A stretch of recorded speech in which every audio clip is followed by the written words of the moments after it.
শ্ৰীভূমিত পঞ্চায়তৰ ভোটাৰ তালিকাত ব্যাপক বিসংগতি। সংশোধিত ভোটাৰ তালিকাত নাম নাই প্ৰাক্তন মন্ত্ৰী তথা দক্ষিণ শ্ৰীভূমি সমষ্টিৰ বিধায়ক সিদ্দিক আহমেদৰ। কেৱল প্ৰাক্তন মন্ত্ৰীগৰাকীয়ে নহয়, সমষ্টিটোৰ বহু লোকৰ নাম নাই এই ভোটাৰ তালিকাত। বহু লোকৰ নামত বিসংগতি থকাৰ লগতে তালিকাত অহা নাই বহু লোকৰ নাম। ইয়াৰ প্ৰতিবাদত আজি কেইবাশ সমৰ্থকক লগত লৈ শ্ৰীভূমিৰ জিলা আয়ুক্তৰ কাৰ্যালয় ঘেৰাও কৰাৰ বাবে চেষ্টা চলালে সিদ্দিক আহমেদে।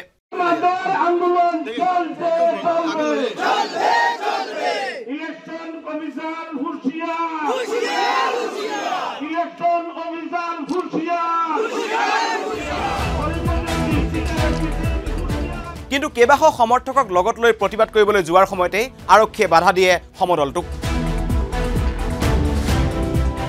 বেৰিকেড লগাই ৰখাই দিয়ে প্ৰতিবাদী সমদল। পিছত জিলা আয়ুক্তৰ কাৰ্যালয়ৰ সন্মুখতেই ধৰ্ণা কাৰ্যসূচী ৰূপায়ণ কৰে বিধায়কগৰাকীয়ে। মানে গোটা ডিষ্ট্ৰিক্টত এনেকুৱা এটা পৰিস্থিতি সৃষ্টি হৈছে, যিটো ইলেকশ্যন ডিলিমিটেশ্যন ড্ৰাফ্ট যিটো হৈছে, দেখা গৈছে যে কোনো চেণ্টাৰত ২,২০০ৰ ওপৰত ভোট দিয়ে এটা পলিং চেণ্টাৰ হৈছে। আর কোনো সেন্টার এটা মানে এজন ভোটার দিয়ে করা হয়েছে, 2জন দিয়ে করা হয়েছে, 6জন দিয়ে করা হয়েছে, 32জন দিয়ে করা হয়েছে। আৰু প্ৰায় এভৰি গাঁও পঞ্চায়েতত অন্তত 2,000-2,500 মানুষেৰ নাম কৰ্তন কৰা হয়েছে। আৰু যিসকল মানুহ যাৰা কন্টেস্ট কৰিব, ওয়াৰ্ড মেম্বাৰ, এপি মেম্বাৰ, জিলা পৰিষদৰ মেম্বাৰ, তেওঁৰ ৰিলেটিভ আৰু তেওঁৰ সাপোৰ্টাৰ দিয়ে বেলেগ বেলেগ সেন্টাৰ 3-4 কিলোমিটাৰ দূৰত এটা পলিং স্টেশনত নাম দিয়া হয়েছে। প্ৰাক্তন মন্ত্ৰীগৰাকীৰ অভিযোগ, ডিলিমিটেশ্যন কৰি বহু লোকৰ নাম কৰ্তন কৰা হৈছে। অভিযোগ অনুসৰি সিদ্দিক আহমেদৰ নামৰ লগতে ঢলচৰাত পঞ্চায়তৰ কোনো লোকৰ নাম অহা নাই। কিছুমানৰ নাম 6-7 কিলোমিটাৰ দূৰৰ কেন্দ্ৰলৈ স্থানান্তৰ কৰা হৈছে। কিছুমান ভোট কেন্দ্ৰত মাত্ৰ এগৰাকী ভোটাৰ, আন কিছুমানত 6গৰাকী, আন কিছুমানত 32গৰাকীৰ নাম আছে। তাৰ বিপৰীতে কিছুসংখ্যক ভোট কেন্দ্ৰত 1800ৰ পৰা 2000 ভোটাৰ নাম সন্নিৱিষ্ট কৰা হৈছে।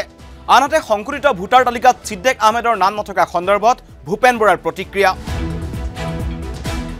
ড্ৰাফ্ট ওলাইছে, কাৰেকশ্যন কৰি দিলেই হ'ল।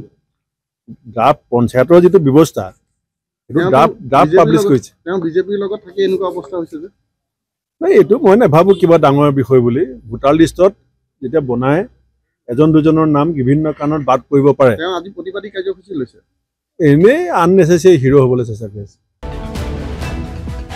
ভূপেন বৰাৰ মতে অযথা হাল্লা কৰিছে সিদ্দিক আহমেদে। ভূপেন বৰাই ক'লে, ভোটাৰ তালিকাৰ ড্ৰাফ্টহে ওলাইছে, ভোটাৰ তালিকাত ভুলাবশত নাম নাহিবও পাৰে। সেইটো হেনো একেবাৰে সৰু কথা। তাকে নকৰি অযথা হাল্লা কৰি আননেচেচাৰী হিৰো হ'ব খুজিছে সিদ্দিক আহমেদ।